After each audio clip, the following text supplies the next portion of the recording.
Hello, my name is James Terrell. Born and raised in Washington, D.C. Went to school at Howard University where I got my BFA. After I got my BFA, I taught art in D.C. for 1 year and realized I didn't want to do that yet. So I moved to New York City and I went to Parsons School of Design where I got my Master's of Fine Arts. Loved New York so much, I just stayed there. I loved the nightlife. I had a band where we did music, and so I was playing around different places in New York City. And then I went into seminary school. My dad's a pastor here in DC, so I applied to a school called Union Theological Seminary in New York City.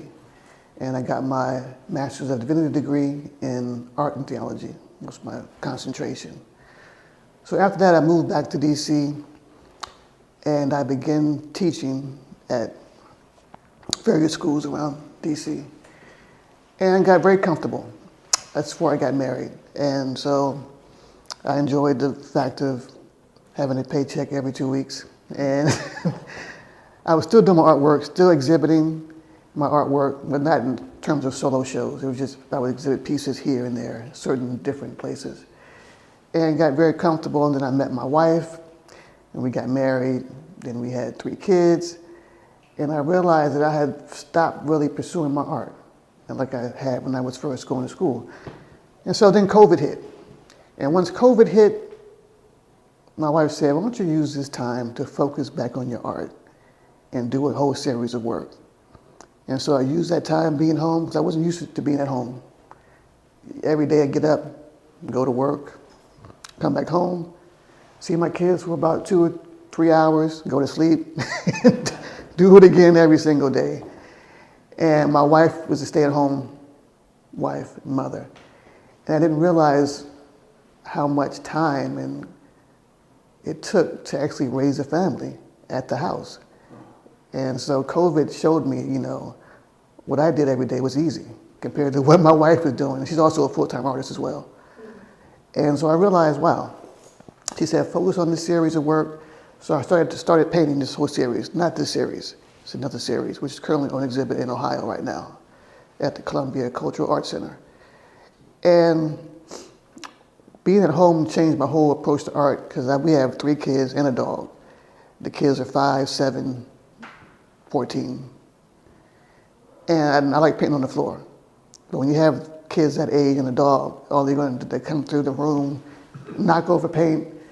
They're spilling paint all over my stuff. I had to refix all my work practically. So I had a new appreciation for working. Anyway, moving on. During that time, I began to sit back and think. My wife said, use this time to make this series of work. I made that series, and then she said, after I finished that series of work, why don't you try using paper and see how that works? Use paper and fabric and do a series with that. And I was like, wow, okay. I never had done that before ever. I was just a strictly paint person, and that changed my whole approach to work.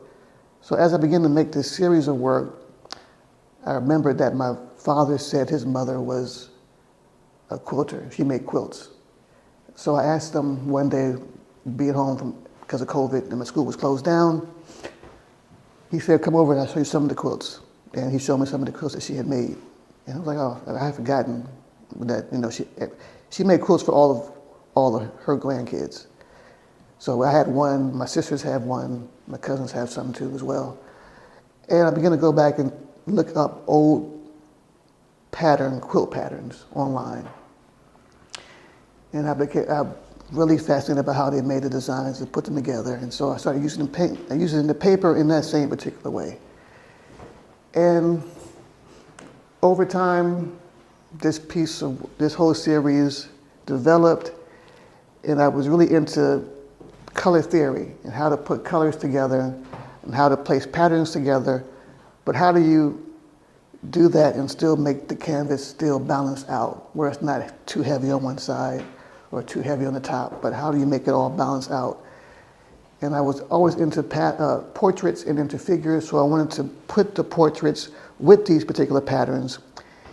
And if I tried to paint this, it would take forever. So when my wife said use paper, it opened up. I could do so much more and faster. And so I was really enamored by that aspect. And so I began to really get into how all the colors and the patterns make the images kind of move. You don't always see the image at first. Sometimes it takes a moment, then it pops out. Sometimes the image, you'll see it right away. It depends on which picture you're looking at. So when I was in school, my art professor always said, how do you compete with the camera? How do you compete with the TV? How do you compete with the cell phone when the people's attention spans are so short nowadays? How can your artwork really get people to sit and engage it but for more than 2 minutes? And so I was trying to capture that. I was trying to make the images move with the different patterns and textures and colors and try to keep the eye engaged and have the brain trying to figure out what's going on. So that was the whole concept behind this whole series of work. How do you make it move even though it's not moving? So I was trying to capture that. Also trying to capture the fact that as people, we're so enamored by these cell phones that we don't take time to look into ourselves. We don't look up, we don't see how we are, as people, interconnected with this whole world we live in. Sometimes we're just short-sighted and we don't realize that, I was trying to capture the flowers, the different animals, the birds, and the different eyes of the soul, and trying to capture that we're all interconnected to this whole planet that we live in. So the whole thing was beyond the terrestrial plane because we are more than just what we see on this planet every day today. And I was trying to capture that in this particular piece of work.